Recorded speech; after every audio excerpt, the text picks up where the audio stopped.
Hey, what's going on, everybody? This is Tyrone back with Tech Life. Great article here from Tmobile News. I'll leave a link to it in the description so you guys can check it out.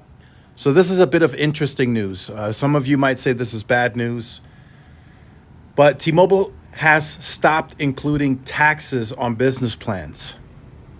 So according to the article, T-Mobile has allowed grandfathered businesses, small business, big business, I assume, that are on plans that include taxes and fees to be grandfathered into those plans.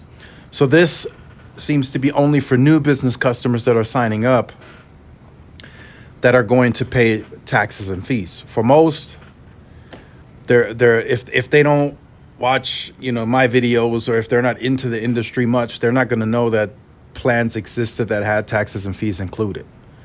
Right, they're a business, so they're gonna just be like, okay, taxes and fees, that's normal. I pay that everywhere. So that's how most newer businesses are going to view it. There's gonna be maybe some that are gonna have knowledge, or they've had a word of mouth, right? Another business that told them about T-Mobile and how great it is that might know about taxes and fees included, but most won't know. So this change was implemented back in May, apparently. So the change has been there for a while. So take note of that.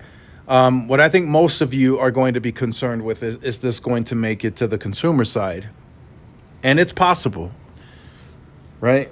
But I would assume that T-Mobile would go about it on the consumer side the way that they did on the business side. For those who are grandfathered in plans where taxes and fees are included, should be allowed to keep it, and then new consumers that are coming on board should follow the whatever the rules and regulations are at that time. If taxes and fees are not included, then they're not included for new users. But right now, that's not the case. Everything is still the same on the consumer side, and I think T-Mobile will keep it that way, because you have to, in a market where the carriers are competing as closely as they are, right? Verizon, AT&T, and T-Mobile. T-Mobile still has to be different. They still have to differentiate themselves from the competition. And right now, the networks are performing closer and closer than they've ever have before. So you still got to be different if you're T-Mobile, right? You're still going into new areas, like rural areas that you've never competed in before. You have to be different. If your pricing is not lower, or the taxes and fees are not included, if you're just the same price as your competitor, what's the incentive to switch? So that's why I think T-Mobile is going to keep that around for the long haul. As long as this current leadership team is in place, T-Mobile will keep that in play for a while.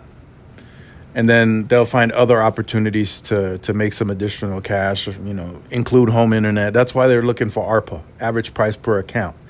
They want to attach the tablet, the smartwatch, the home internet, so they can drive pricing up that way without having to, add taxes and fees back onto the plans.